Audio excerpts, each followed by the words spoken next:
Hi Rachel, I thought that it would be easier to video this than it would be to try and explain it in text on Facebook. Please accept my apologies, my room is a complete mess, I'm in the middle of renovating it and I'm not used to being an online guitar teacher, so I'm going to do my best. I've set the camera up, I'm on my knees at the minute so that I'll get up so that you can see the fretboard, and I'm going to try my best to talk you through doing easy bar chords based on the shape of C. Which you are probably familiar with playing already. So let's see if I can get somewhere where I can actually, okay, if I adopt the pose of slash. So you'll be used to playing the chord C like this, which is with finger 1 here, finger 2 here, and finger 3 here, so that you end up with the standard C chord. E is the root. If you can train yourself so that you can play it with G as the root, so you end up with finger 3 on the G, you end up with finger 4 on the C, like that, and you basically make the shape of an E on those strings there, so that you end up with a C chord that goes to a G root. I will put chord boxes on this video so that you can see them, because I'm looking at this, I realise my fingers are obscuring quite a lot of it. Then, if you have got that shape, it moves, so you can move it up a string and it becomes F, and all you have to do is move the shape down a string and roll your finger across the top 2 strings so that you end up with the small part of the bar. So if you were barring the whole chord, it would be every single string you would need to get down, and you'd need the strength of 10 men in the form of one finger to form a normal bar chord. Try getting it right. To form a normal bar chord like that, you would need to have everything across. But if you take your C, you can move it down and it becomes an F. Forgive me, I always stick my thumb across the top of the fretboard so that I end up with the full bar. But you don't need to. You can just have without the bottom root. Okay, if you did want to stick your thumb over, or if you want to learn that later on,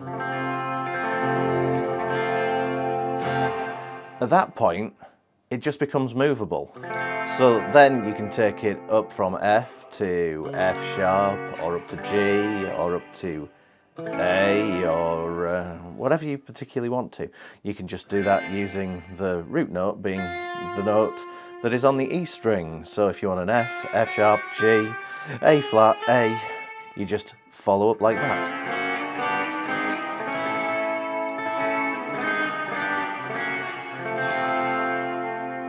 And because you're a guitarist, you will end up messing about doing things like that because it's impossible to stop us from playing, as we all know. If you want to take it to its logical conclusion, you have F, which is a bar like that, that goes down to the C, which is a bar like that. But you can also play G. I missed. You can also play G if you miss off your first finger, so that you end up playing the top G on your pinky, and then the bass notes, the B and the G, you can play with finger 3 and finger 2. I'll put a chord box for that as well. So what happens is you're just moving it down the string, so it goes G to C to F, and that's just the logical conclusion of it. So G becomes C, which becomes F, because your E shape is just moving down a string and then down another string and going off the bottom. So you would, if you had a 7-string guitar, you would have that note there being played. I don't play a 7-string guitar. I have never played a 7-string guitar, despite the fact that I'm clearly doing the metal pose here. So just C, F, G, all within easy reach, ergonomically, so that you can just move from one to the other. And then, because you've got that simple bar, I'll move my thumb so that you know that you don't have to do it. Slide it up, slide it down, wherever you want. And it's just those two strings that you need with the one finger. Like that. Now, I seem to be saying this a lot to a lot of people at the minute about practice, which is that if you think to yourself, I'm going to learn 17 different things this week, you will learn none of them. But if you decide that that is the one thing that you need in your skills that you are going to get next, do that and do nothing else. Put that into your practice and say, by the end of the week, I am going to be able to play an F like this, so that you can instantly, it takes time, I know, but so that you can be using your hands up here and then pick up your guitar and go, that's an F chord, and you don't even need to look at it. If you just repeat it and repeat it and repeat it, and moving those shapes down and up,